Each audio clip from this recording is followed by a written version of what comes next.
Geger di tengah sunyi dan kesepian yang dialami Agus Salim, pria yang kehilangan penglihatannya akibat disiram air keras oleh diduga rekan kerjanya. Tampaknya ada satu sosok yang tak pernah melepaskan genggamannya sedikit pun dari pria yang kini tengah ramai diperbincangkan itu. Ya, dia adalah Wawa, saudara Agus yang selalu penuh cinta dan kesetiaan menjaga Agus di sampingnya. Diceritakan bahkan menurut Wawa, terkait kabar yang baru-baru ini beredar, yaitu perihal Agus yang sudah bisa melihat setelah mendapatkan uang dolar dari salah satu kuasa hukumnya Krisnamurti. Wawa menuturkan masih dibuat tidak percaya dengan kabar pemberitaan tersebut. Lantas apa sebenarnya alasan Wawa menampik pemberitaan yang kini tengah santer diberitakan? Bagaimana pula Wawa menceritakan terkait pengobatan Agus, yang kabarnya juga terseok-seok setelah uang donasi bernilai 1,5 miliar rupiah yang didapatkannya masih berada di rekening yayasan milik Novi. Lalu benarkah pula di tengah kemalangan yang kini sedang dirasakan Agus, terdapat sebuah kabar bahagia, yaitu Agus sudah membeli sebuah AC baru yang didapatkannya dari uang yang diberikan oleh kuasa hukumnya Krisnamurti. Pemirsa, bersama Intens Investigasi, kami hadirkan kabar terkini, terpercaya dan teraktual. Tetapi sebelumnya jangan lupa untuk like, subscribe, dan juga share channel YouTube ini.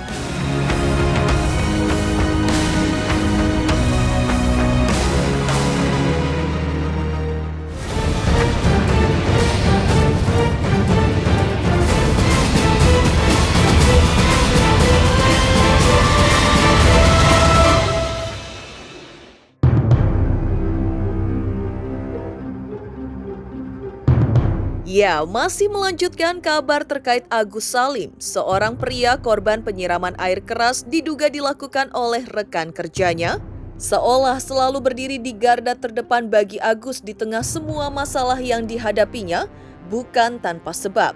Wawalah yang setia menemani Agus dari rumah sakit ke rumah sakit, dan bahkan menemani Agus mendengarkan semua vonis dokter yang mengatakan hal sama, yaitu Agus yang tidak bisa melihat lagi.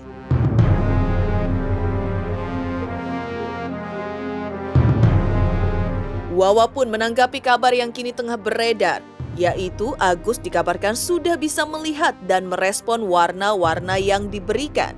Dengan berat hati, Wawa menyebutkan ia sudah mendengar langsung lebih dari 5 dokter dari rumah sakit besar di Indonesia yang langsung memeriksa Agus, dan semua di antaranya menyimpulkan bahwa matanya sudah tidak bisa lagi memiliki aliran listrik atau dalam tanda petik tidak lagi memiliki kemampuan untuk melihat.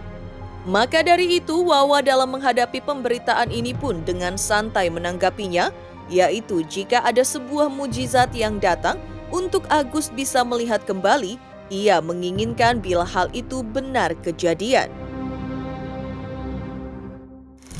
Saya memang awalnya nggak fokus dengan donasi, karena saya lebih fokus ke Agus. Karena memang dari awal kejadian, saya yang bolak-balik ke rumah sakit, saya yang nemenin sampai dia nginep dirawat pun saya yang, karena saya nggak fokus sama yang lain, saya fokus sama Agus, itu aja. Sebenarnya sih udah 2 hari yang lalu ya melihat, cuma saya belum percaya karena kalau saya kasih warna-warna dia masih kabur. Tapi kemarin pas diajak makan sama Pak Hayat, alhamdulillah dia masih bisa melihat, tapi sama-sama belum. Tapi karena saya juga belum percaya, karena memang 5 dokter menyatakan emang udah nggak bisa melihat, dari rumah sakit itu sampai dokter Jaisi memang menyatakan udah nggak bisa melihat lagi. Makanya kalau memang kemarin dia merasa bisa melihat, ya mungkin keajaiban dari Allah. Percaya kan dengan keajaiban Allah? Ya saya percaya gitu aja. Gimana Bu saya akhirnya bisa melihat memang saya? aliran listriknya itu udah nggak ada sama sekali. Makanya rumah sakit Cipto itu menyarankan kalau nggak ke Malaysia ke India. Iya sih, kemarin sih ada sih gitu. Cuman sekarang masih kayak cahaya lagi aja gitu. Ya mudah-mudahan untuk kedepannya ada mujizat dari Allah lah, Agus bisa ngelihat gitu. Cahaya di depan. Kayak cahaya lampu gitu sih. Kisah Agus Salim dalam rangka sembuh dari penyakitnya juga seperti diketahui tak berjalan mulus seperti cerita-cerita rakyat yang berakhir bahagia. masih harus berjuang untuk bisa sembuh dari kegelapan matanya, Agus juga dihadapkan pada perjalanan rumit lainnya, yaitu dalam mencari dukungan finansial untuk membiayai pengobatannya. Diceritakan pula oleh Wawa, Agus masih menjalani seluruh perawatan dengan ditopang oleh pengobatan menggunakan layanan BPJS di tengah santer isu seputar donasi yang kabarnya disalahgunakan olehnya.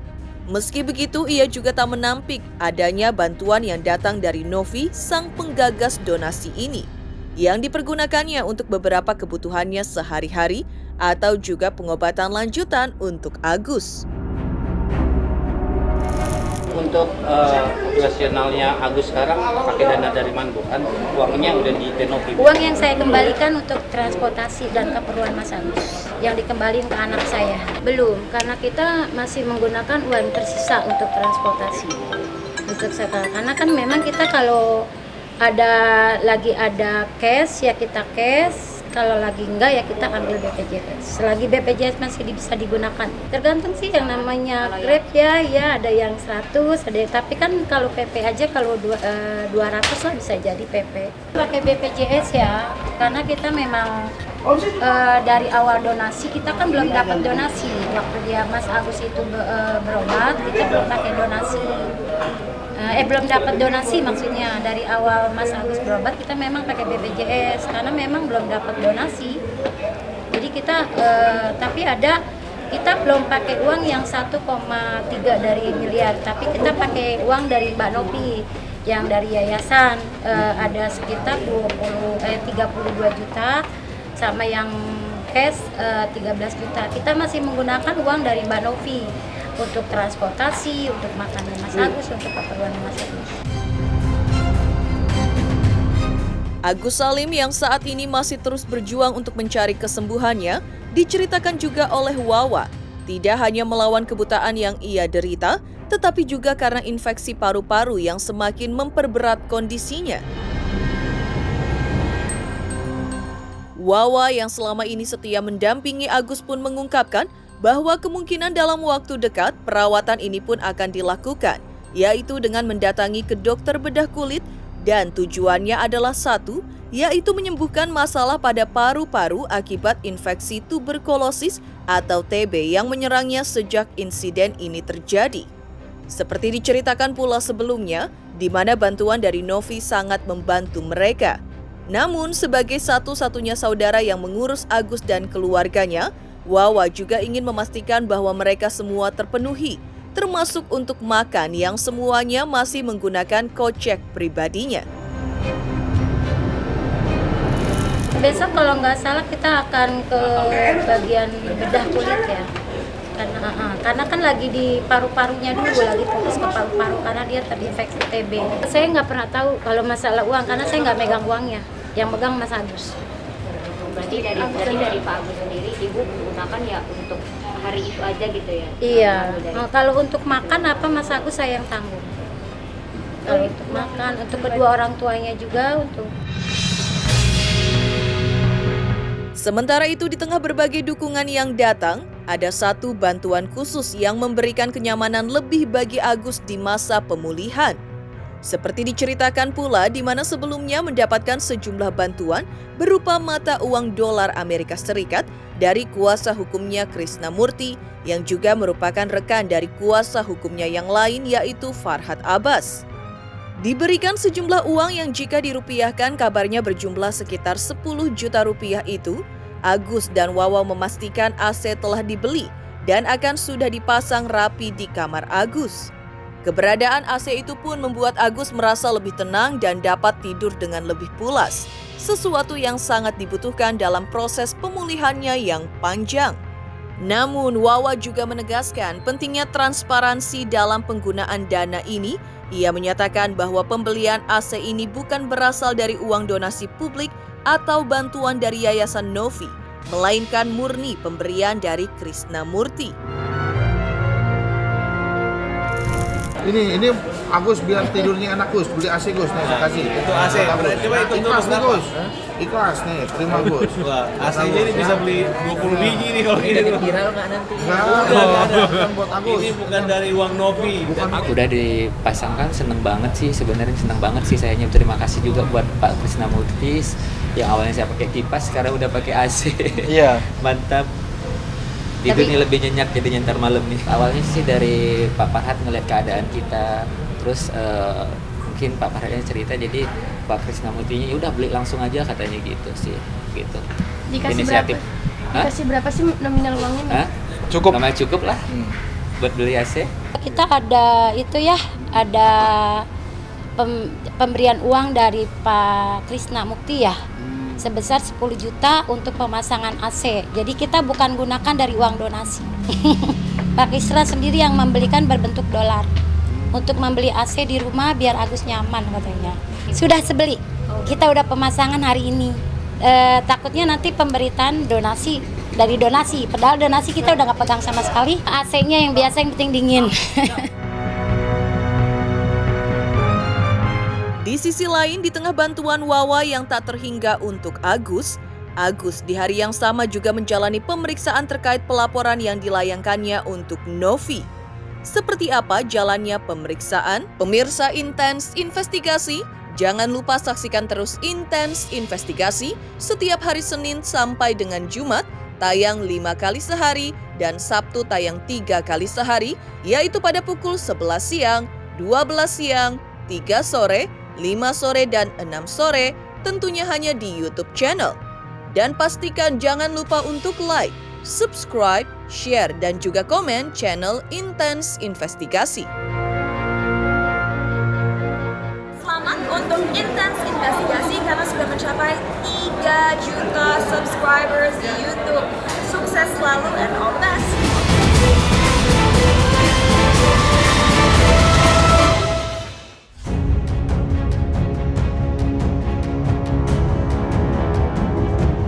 Di tengah perjuangan hidup dan berbagai cobaan yang dihadapinya, muncul babak baru sepertinya juga muncul dalam kisah Agus Salim, yaitu Agus yang kembali menjalani pemeriksaan di Polda Metro terkait laporannya terhadap Novi. Dalam pemeriksaan yang berlangsung selama kurang lebih 5 jam tersebut, Agus harus menjawab sebanyak 25 pertanyaan yang diajukan oleh pihak penyidik demi memperjelas duduk perkara dari donasi yang kabarnya masih berada di bawah pengelolaan Novi. Pihak Agus pun menegaskan bahwa mereka tidak menutup pintu damai dengan pihak Novi. Mereka hanya ingin kejelasan dan transparansi agar bantuan publik ini bisa digunakan untuk kesembuhan Agus. Hari ini tanggal 1 November 2024, kami selaku kuasa hukum dari Agus telah melakukan pendampingan hukum di Polda Metro Jaya terkait laporan polisi dugaan tindak pidana pencemaran nama baik, penghinaan dan fitnah dan penghinaan pencemaran nama baik melalui media elektronik atau Undang-Undang UITE. Kita melaporkan Ketua Yayasan Peduli Kemanusiaan yaitu Pratiwi Novianti. Adapun dugaan perbuatan pidana yang dilakukan oleh Pratiwi Novianti adalah Pratiwi Novianti telah menuduh Agus telah melakukan penyalahgunaan dana sejumlah kurang lebih 1,4 miliar. Padahal Agus telah mentransfer ya kepada Pratiwi Novianti sejumlah 1,3 miliar pada tanggal 10 Oktober 2024 ya. Tadi ada beberapa pertanyaan dari penyidik. Pertanyaannya sejumlah 25 pertanyaan. Kita diperiksa 6 jam mulai jam 3 dan berakhir sampai jam berapa? Jam 9 ya? Jam 8. Jam 8 kurang lebih 5 jam ada 25 pertanyaan yang terkait seputar pencemaran nama baik yang dilakukan oleh Pratiwi Novianti, dan kita meminta Pratiwi Novianti untuk transparan ya dalam melakukan pengelolaan dana yang milik Agus ini, karena uangnya ini sudah bukan ada di tangan Agus tapi uangnya ada di sana sekarang. Jadi kalau secara hukum ya, donatur yang memberikan donasi kepada Agus itu adalah sudah beralih miliknya Agus ya. Kan karena apa? Dia mentransfernya langsung. Ada orang sakit mata, buta, transferlah kepada Agus ya. Kemudian karena Pratiwi Novianti ini yang sebagai ketua yayasan, dia tiba-tiba ya meminta kepada Agus mutasi rekening loh. Padahal ini dananya sudah milik Agus. Dia tidak ada legal standing ya, kepentingan hukum untuk meminta dana tersebut, karena secara hukum beralihnya uang tersebut adalah miliknya Agus. Tidak berhak Pratiwi Novianti untuk meminta dana tersebut. Dana tersebut Agus tidak melakukan penyalahgunaan dana sama sekali dan sudah diserahkan ke sana itu. Di balik perjalanan hukum yang dijalani Agus Salim untuk mendapatkan keadilan, tak sedikit hambatan yang harus dihadapinya. Salah satunya adalah terkait tim kuasa hukumnya yang justru memilih mengundurkan diri. Dengan berbagai tantangan yang dihadapinya, Agus juga merasa seolah perjuangannya mencari keadilan terasa semakin sulit. Tak hanya berjuang untuk pemulihan kesehatan, tetapi juga kenyataan pahit ketika beberapa pengacara yang semula dipercayanya justru melepaskan tanggung jawab mereka di tengah jalan. Meski begitu, Agus kini didampingi tim hukum yang sekarang berkomitmen penuh untuk memberikan pembelaan maksimal. Bagi Agus, dukungan ini adalah hal penting yang memberinya kekuatan, terutama ketika ia merasa sering diabaikan. Tambahan juga ya, untuk pengacara-pengacara yang tiba-tiba mengundurkan diri, yang tidak saya bisa sebutkan namanya, yaitu berinisial Z, yang semula itu adalah pengacaranya si Agus, dia sekarang sudah mengundurkan diri. Saya sampaikan bahwa oknum pengacara tersebut tidak profesional dalam melakukan pembelaan kliennya. Karena apa? Tiba-tiba melakukan pengacara tersebut tidak melakukan kerja-kerja pengacara secara maksimal gitu. Tiba-tiba Agus ditelantarkan gitu dalam melakukan pembelaannya gitu. Sehingga ya kita tetap optimal, berusaha keras, dan kita bela Agus untuk haknya gitu. Geger pemanggilan Agus Salim dan mundurnya salah satu kuasa hukum. Kebetulan salah satu kuasa hukum yang mundur juga sempat memberikan keterangannya kepada tim intens investigasi terkait alasannya. Lantas, apakah alasan tersebut? Benarkah ia mengundurkan diri karena ia menduga pihak Agus sudah bisa melihat bahkan sejak awal pertemuan mereka? Selamat untuk intens investigasi. 3 juta subscriber, luar biasa sekali 3 juta. Ya pokoknya semakin sukses lah dan bisa menghadirkan sesuatu yang memang baik untuk diperlihatkan.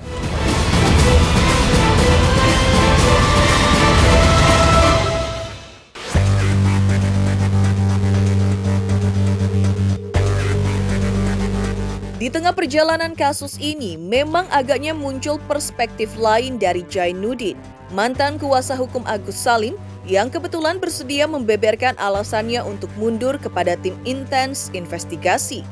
Menyebutkan jika ada beberapa alasan yang mendasari keputusannya, termasuk sikap Agus yang menurutnya kurang sesuai dengan harapan. Hal lain yang cukup mencengangkan adalah, menurutnya ia merasa saat pertama kali bertemu Agus, ia merasa bahwa Agus seperti bisa melihat. Diceritakan oleh Jainuddin saat melakukan sesi video call dengan kuasa hukumnya Farhad Abbas, Agus tampak dapat melihat layar ponsel dan melihat wajah Farhad. Jainuddin juga menuturkan bahwa selama dirinya mendampingi Agus, ia memperhatikan bahwa mata sebelah kanan Agus seringkali tidak ditutupi perban.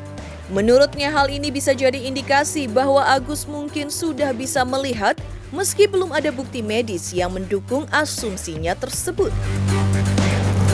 Ya, pastinya ada beberapa hal ya yang menjadi pertimbangan kenapa harus mundur. Ya, salah satunya mungkin perbedaan cara pandang, cara melakukan langkah-langkah hukum antara saya dengan Farhad Abbas ya, seperti itu. Dan yang kedua mungkin terkait juga polemik antara saya dengan Agus ya, sebagai kuasa, pemberi kuasa ke kita ya.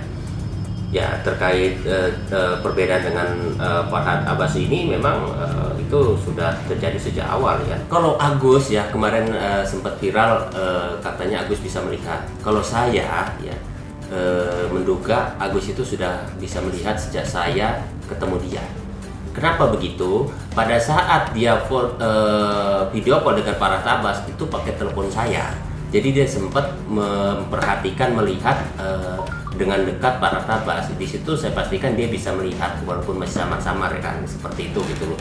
Cuma memang tidak saya expose karena perlu diperhatikan mata sebelah kanan itu jarang menggunakan perban gitu, sekali dibuka gitu, karena memang mungkin dia bisa melihat gitu ya. Kita alhamdulillah ya, dan lebih bagusnya lagi ternyata terbuka setelah melihat uang, apalagi dolar. Nah itu kemarin itu jadi viral itu gitu, ternyata uang itu cepat menyembuhkan orang sakit mata gitu ya, itu gitu loh. Nopi kenapa repot-repot harus ke Singapura nyari obat? Udah, gabrugin duit, kelar itu urusan. Iya, berarti menurut abang tuh mendingan kasih uang aja. Iya, ngapain harus ke dokter? Udah langsung bisa lihat kok. Demikian pemirsa kabar terkini, terpercaya dan teraktual yang kami hadirkan hari ini.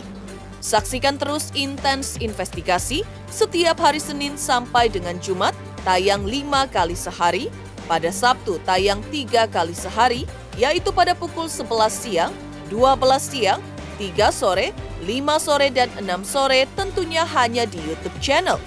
Dan pastikan jangan lupa untuk like, subscribe, share, dan juga komen channel Intens Investigasi.